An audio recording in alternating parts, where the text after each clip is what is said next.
大家好，欢迎来到学识 Plus。今天我要给大家介绍伊藤莲先生所著的《头发决定您的印象》这本书。本书适合那些因为遗传而放弃对抗脱发或白发，并且想要了解科学正确的头发护理方法的人。今天视频的内容包括以下3个部分：第一，白发和脱发因为遗传是个谎言；第二，头皮常在菌；第三，如何正确的护理头发。首先是第一部分，白发和脱发因为遗传是个谎言。第一个要点是，脱发遗传的概率约为50%。大家是否曾听过这样的话？因为我的爷爷是秃顶，所以我将来也一定会秃顶。或者，我们家有少白头的遗传，所以我在学生时代就有很多的白头发。但是根据目前的研究显示，脱发和白发的影响更多是后天的因素，而不是遗传因素。一项针对亚洲男性的研究表明，脱发遗传的概率约为50%。由此可以推导出，脱发虽然与遗传因素有关，但后天的因素起着更为重要的作用。接下来是第二个要点，女性脱发的因素多种多样，相比于男性，女性脱发的因素更加复杂，并且受后天因素的影响也较强。与此密切相关的是女性荷尔蒙雌激素。雌激素对维持皮肤、骨骼和头发的健康至关重要。在20岁到30岁的初期达到峰值，之后会逐渐下降，并在更年期到绝经后急剧减少。在女性中，雌激素减少的时段容易发生脱发。研究表明，40岁以后的头发问题主要集中在发量减少上。此外，还有因为过度节食而导致的营养不足、扎马尾辫对毛囊的压力、频繁染发或烫发带来的化学损伤等各种因素。接下来是第3个要点，女脱发的后天因素。因素之一，油腻的饮食。2018年，印度的研究团队发现，超过一半的脱发患者，不分男女，都属于肥胖体型。2020年，一项中国的研究表明，常吃肉的人相比于不常吃肉的人，患上雄性激素性脱发 AGA 的风险要高出1.23倍。而经常吃垃圾食品的人 ，AGA 的发病风险比不吃的人高出1.63倍。由此看来，肥胖体型及摄入过多的肉类和垃圾食品可能与脱发有着很高的关联。因素之二，饮酒。2020年，中国的研究团队对1825名20岁到40岁的女性进行了调查，结果表明，饮酒者相比不饮酒者患上女性型 AGA 的风险高出2.15倍。虽然这项研究针对的是女性，但男性也可能存在类似的风险。因素之三，睡眠不足。2020年，泰国的研究团队分别对223名 AGA 患者和非患者进行了睡眠对比的研究，结果发现，在严重的 AGA 患者中，很多人的睡眠时间少于6小时。接下来是第4个要点，白发更受后天因素的影响。2020年，在波兰对1000名受试者进行的调查显示，白发的遗传影响不到10%。此外，2016年由英国牵头的跨国团队研究表明，30岁以下发生的早期白发，俗称少白头，遗传的概率约为27%。目前在毛囊科学领域，白发的遗传影响并不显著。总的来说，无论是脱发还是白发，后天因素的影响都强于遗传因素。这意味着后天因素的影响较大，您可以通过自身的努力来改变。如果你按照接下来介绍的正确的头发护理方法去实施，或许能改变您头发的状态。接下来是第2部分，头皮常在菌。第一个要点是，什么是头皮常在菌？据说我们的身体上大约有100万亿个常在菌，最著名的可能是肠道菌群，通过益生菌和有害菌的平衡来支持消化和免疫系统。同样，我们的头皮上也有常在菌。根据调查，人体头皮上大约有1000种常在菌，而其中仅有3种细菌占据了我们头皮的约90%。这3种细菌分别是痤疮丙酸杆菌、表皮葡萄球菌和棒状杆菌。正因为这3大主流菌占据了大多数，它们的平衡掌握着健康头皮环境的关键。接下来是第二个要点，头皮常在菌的多样性越高越好吗？当三大主流菌原本的平衡被打破，会发生什么呢？在主流菌中，有些菌群以及占据剩余10%的其他菌群会逐渐增强势力。这种情况下，头皮常在菌整体的菌群数量或比例增加，称为多样性提高。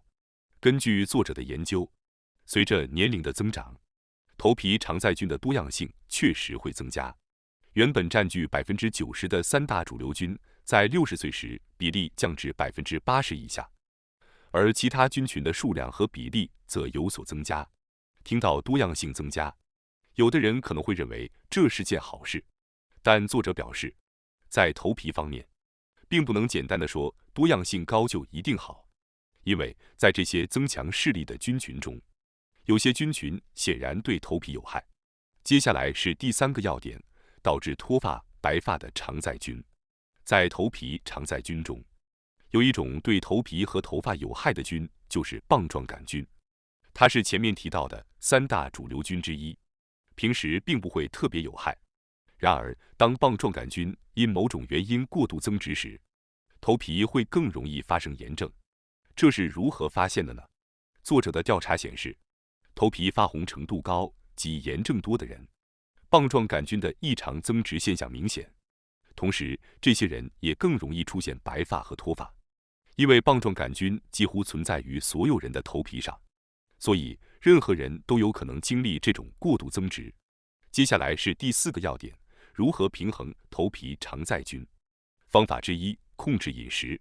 头皮常在菌的数量与头皮的皮脂分泌量成正比。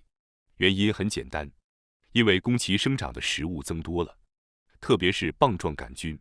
当皮脂分泌量增加时，其数量也会随之增加。因此，作者建议尽量减少食用油腻的食物。方法之二，保持头皮的 pH 值。作者表示，从常在菌的角度来看，头皮 pH 值发生大幅变化也不理想。我们的头皮通常保持在弱酸性，但一些强效药物会暂时使头皮偏碱性。对于常在菌来说，这就像居住环境的气候发生巨变，虽然放置1周左右，头皮自然会恢复到原来的弱酸性，但作者建议使用调节 pH 值的洗发水等产品，尽快恢复头皮的弱酸性。方法之三，前沿的头皮常在菌平衡方法。在毛囊科学领域，已经发现了一些能够平衡头皮常在菌的成分。据说紫苏科植物提取物对棒状杆菌特别有效。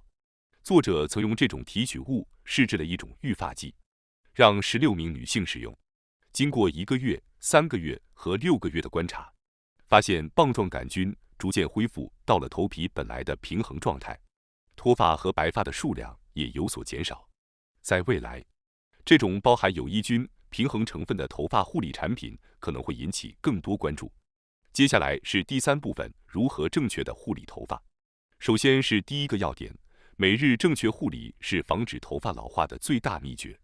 作者在大学时期曾因头发稀疏而被同学取笑，但如今美发师却夸他的发量很多，这都是因为他坚持每日进行正确的头发护理。他表示，世界上大多数人其实并没有正确的清洁头发。正如之前所述，头皮的状态不仅会影响常在菌，还会大大影响未来新长出的头发质量。因此，如何每天有效地清洁头皮污垢，而且不对头皮造成负担，是一个非常关键的点。接下来是第二个要点，正确的洗发方法。洗发时要去除的有2样东西，一是头皮的皮脂和汗水，如果没有彻底清除，可能会导致氧化，进而引发头发的老化。二是头发上的灰尘、污垢以及造型产品的残留物。作者建议按照下面的步骤，将洗头皮和洗头发分开来进行，效果会更好。步骤一：洗发前的梳理。在弄湿头发之前，使用刷子或梳子梳理头发，这样不仅能够去除灰尘，还能让湿发更易于处理。步骤二：进行1分半的温水冲洗，去除大部分污垢。洗发过程中最重要的环节就是温水冲洗，这指的是在使用洗发水之前，用温水冲洗头发。仅通过温水冲洗，大部分污垢就能被去除。温水冲洗的时间大约为1分半钟。很多人可能觉得时间很长，因为他们通常不到1分钟就结束了。但能否充分进行这个步骤，决定了能否在不加重头皮负担的情况下有效地清洁污垢。因此，务必要重视这一点。步骤3洗的是头皮，而不是头发。取适量的洗发水，在手掌中充分起泡后，将泡沫均匀涂抹在头发上，用手指轻轻按摩头皮，像揉搓出污垢一样清洗。步骤4检查容易遗漏的部位，即使感觉已经全方位清洗了，也容易忽略头顶、耳后、发际线等区域，这些部位的皮脂较多，因此要特别注意清洗。最后用手轻轻抚摸头发的根部到发梢，让泡沫像面膜一样包裹住头发。这不仅能改善手感，还能让洗发水中的美容成分更好的渗透。步骤5确保彻底的冲洗，避免残留。用手先去除多余的泡沫，再用水彻底冲洗头发，将手指深入发丝之间，确保从头皮到发梢都清洗干净。在认为清洗完成后，再多冲洗30秒，这样能够有效地减少洗发水残留。步骤6让护发素覆盖每一根发丝，先把头发上的水分拧干，然后取适量护发素，均匀涂抹在手掌上，将头发分成2到3厘米的束，按顺序从发中到发梢逐步涂抹。为了让护发素更好的渗透，可以花30秒揉搓或轻轻扭转发丝，效果会更好。当头发变得柔软顺滑时，说明护理已经完成。最后确保彻底冲洗干净，避免残留。每天坚持正确的护理，看似微不足道，但积少成多。如果您能掌握并践行这些正确的护理方法，未来您的头发一定会发生变化。感谢大家收看今天的节目。如果你喜欢我们分享的内容，记得点赞、订阅并开启小铃铛通知，第一时间获取我们的更新。在下次的节目中，我们将继续为大家分享更多有益的内容。再次感谢大家的支持，我们下期再见。